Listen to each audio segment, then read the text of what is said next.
There is a fundamental flaw with positive reinforcement training, and that flaw is, by definition, positive reinforcement does not reduce or eliminate behaviors. That's a big problem. I come from a world of positive reinforcement. I come from the marine mammal world, and more specifically, the killer whale training world. It is the highest level of positive reinforcement training in the animal industry. It doesn't get any more skilled than a positive reinforcement killer whale trainer. You're working with aggressive animals, they're social animals, very intelligent animals. You have to be on your game with training, with shaping, with understanding the principles of positive reinforcement. Then when I got to the dog training industry, I realized that really most of the behaviors, 80% of what people call us for is to reduce a behavior. It is not to increase a behavior. It's to get rid of a bad behavior. And by definition, positive reinforcement does not do that. That's a big problem for the positive reinforcement folks.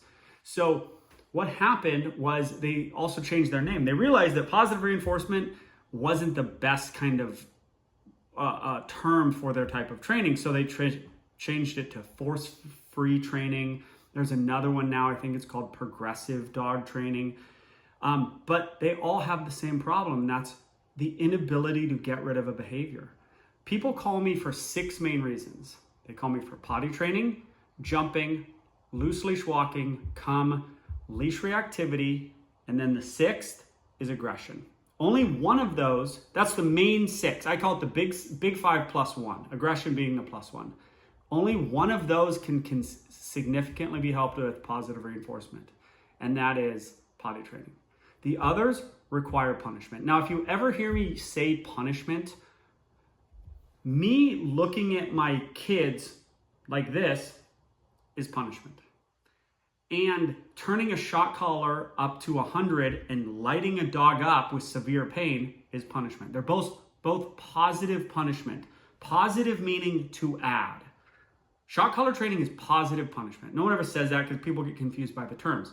We'll probably, for this video, just say punishment. I might say positive punishment sometimes. And me looking at a kid like this, don't do that, is also the exact same thing, but one is way more severe than the other.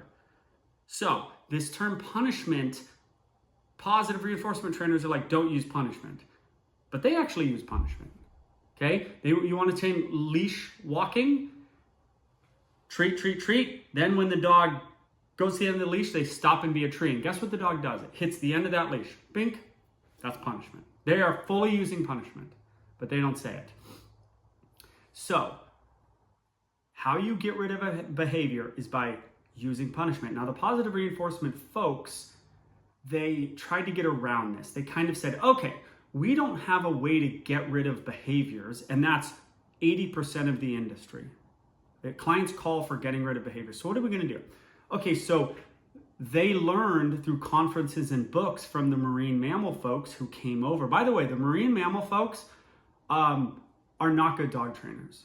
The leaders of these positive reinforcement dog trainers are the marine mammal folks. Karen Pryor, Ken Ramirez, and they're not good dog trainers. Try to find any of these folks in a home working to reduce dog-on-dog aggression. You'll never find it.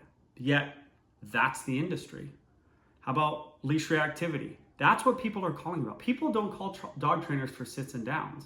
That's easy. I use positive reinforcement for that exclusively. I never pull a dog down to the ground.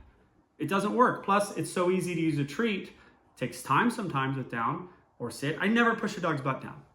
Again, positive punishment, right? Punishment. Adding something, okay, that the dog doesn't want. These folks don't know how to get rid of behaviors.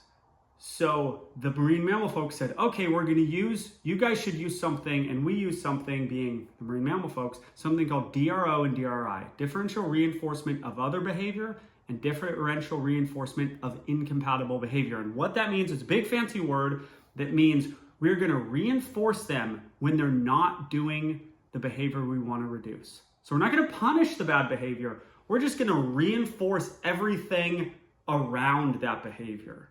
So counter surfing, and it doesn't work. DRO and DRI essentially don't work. They don't work for dog training.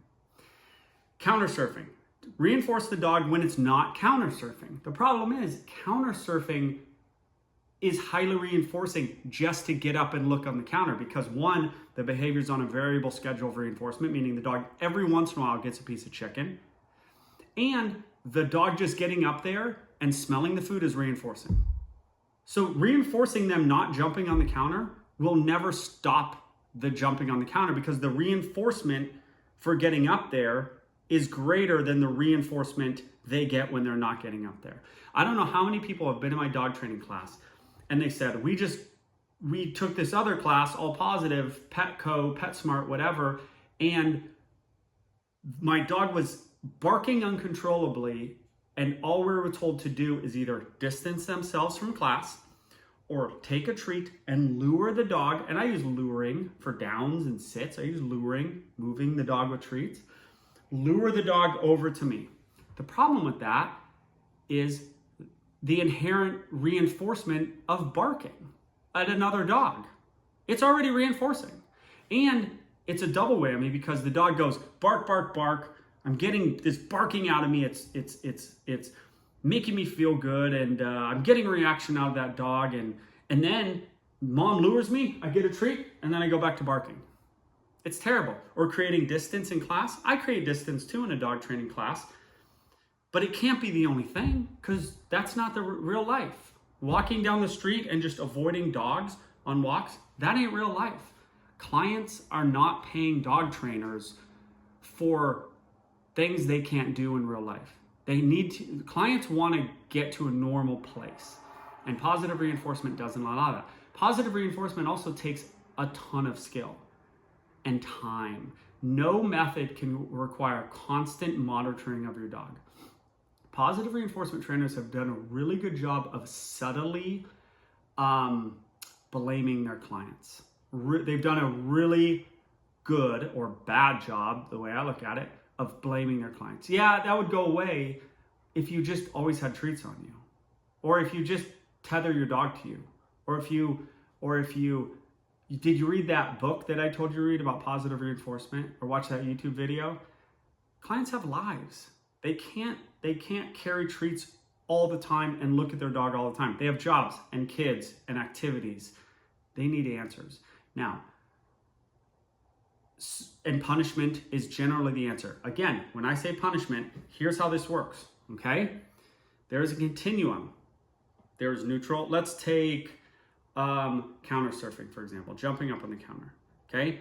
It is this reinforcing, reinforce goes over here, punishment goes over here. It's this reinforcing to get up on there. Here's neutral. It's this reinforcing. It's not super reinforcing because they don't get a steak every time. It's right here. Our punishment needs to be here. Just beyond the same distance this way that the reinforce. Do we need a shot collar at 100? That's over here on the punishing scale. Now, I've never used shot collars once in my life. I've never used prong collars once in my life.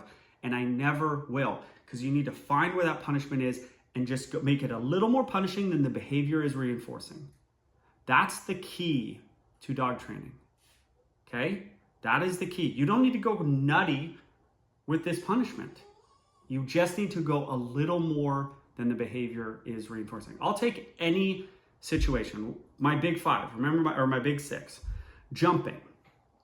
The positive reinforcement answer to jumping is to generally sprinkle treats on the ground. That, again, doesn't take into account how unbelievably reinforcing it is to jump on you. Treats may not compete with that. Turn your back or sprinkle treats. How about the turn back method? That's called negative punishment. To take away something reinforcing, hence it's punishing. Negative punishment. Take your attention away. What if they still jump on your back? They're still getting reinforced for being up there. It's inherently, remember that term, inherently reinforcing.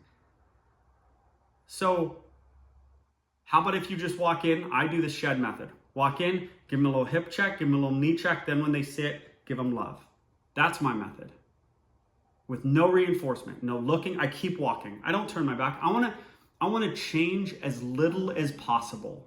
I want to not change anything when they jump on me. I want them to go, this guy is so boring. It's like I'm not even here. He just keeps walking. And then when I sit, he gives me attention. But you have to add that little, I add like a proactive knee, like a little knee Not to where they flip over, just enough to make them not be able to get up on me. And then I reinforce them, and I do it over and over and over again. I'm just walking in. I walk in my house. I tell my clients, walk in the house and go say hi to your wife. Walk through the dog. Then reinforce them with love, not with treats. You know they want the love. That's why they're jumping on you. So why use treats? You have the reinforcement built in. It's your attention at that point. It's not always the attention. For a down, I don't give love for a down. They're not looking for love at that time. They're looking for treats. But with jumping, you already have it. I could take every loose leash walking. Okay? Remember the stopping method I told you about? I use treats on loose leash walking. Boom. I use positive reinforcement. Boom, boom, boom. And then when they pull, I give them a correction and I turn the other way. Okay? There's a little bit of punishment in there. And essentially the correction is not the punishment. You want to know what the punishment is? We're taking away the walk. They want to go that way so bad, we're going to give a little correction. There's punishment for a moment. Then we turn the other way. And they go, oh yeah, I was already going this way. This way's boring. Then when they look at you, you flip back around. You get a little farther in the walk. They start to get in front of you. Correct. Take them the other way. They start to hang back as they go. Every time I pull or I just even get too far in front of that guy or I don't check in with that guy, he turns the other way and he takes the walk away. Okay? Does that make sense? All right. I can take every behavior and I can tell you the positive way and the better way. Okay? The better way. Well, jumping, potty training. Potty training is mainly done with positive reinforcement. It's a good, just like downs and sits. It's positive is the best way to do it. If I see the dog poo or pee, I'll just add a little, hey, and I'll just add a little clap. Just so I startle them just enough that they squeeze and they don't go anymore. Then I take them outside. So add that to it. Are you hurting your dog with that?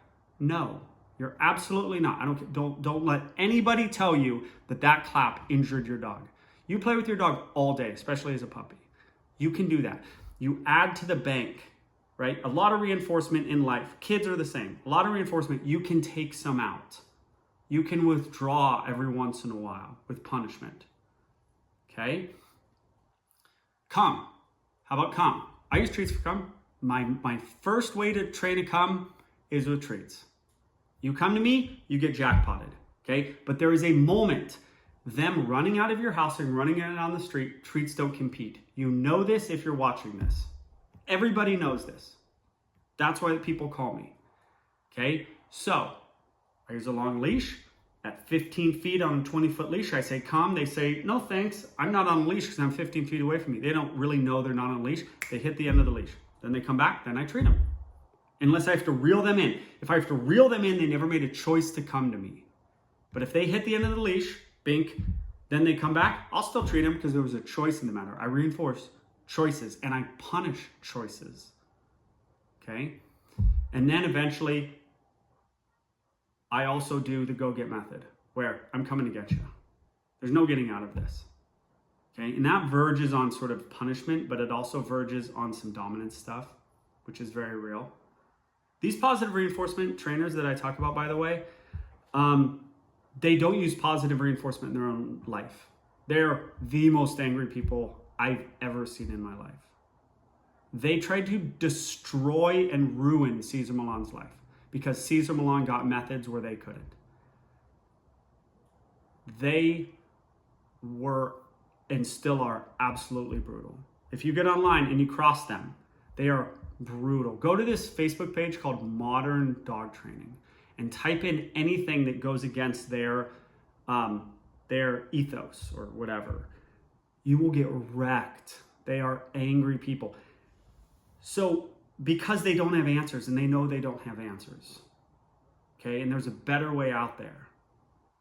Again, be positive with some basic stuff. But if you're watching this right now, it's most likely because you have a dog.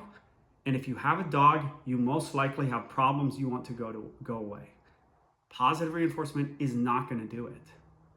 And the answer is not super punishment. It never is. I'm going to make a video on the horrible byproducts of shock collars. It's bad. I see it all the time, and I'm going to make a video on it. There's also this way of dog training. This is the way I'm talking to you about is real dog training. Realistic for the person watching this video. It is be positive when you can for basic obedience.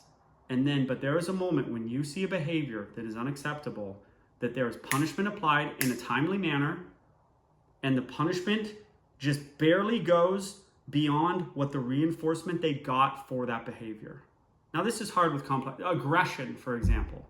Aggression's a whole nother level. Now, by the way, you want to, if you're still in this video and you're like, and you don't buy in, let's say you're a parent and you're sitting on your porch and your kid starts to run towards the street at the same time as a giant truck is barreling down, and you yell to your kid, "Hey," and they stop.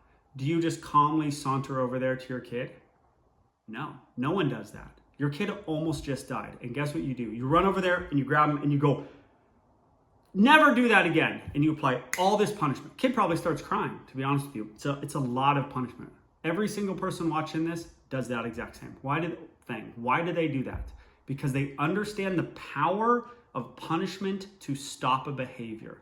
Because that behavior needs to go away of the kid running, or the kid might die.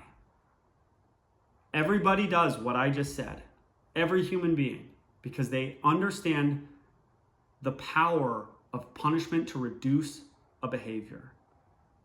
Okay? So, hopefully that helped. That is the flaws in the positive reinforcement philosophy, and gives you a little bit of answers on how to every day kind of get rid of some of those common behaviors, okay?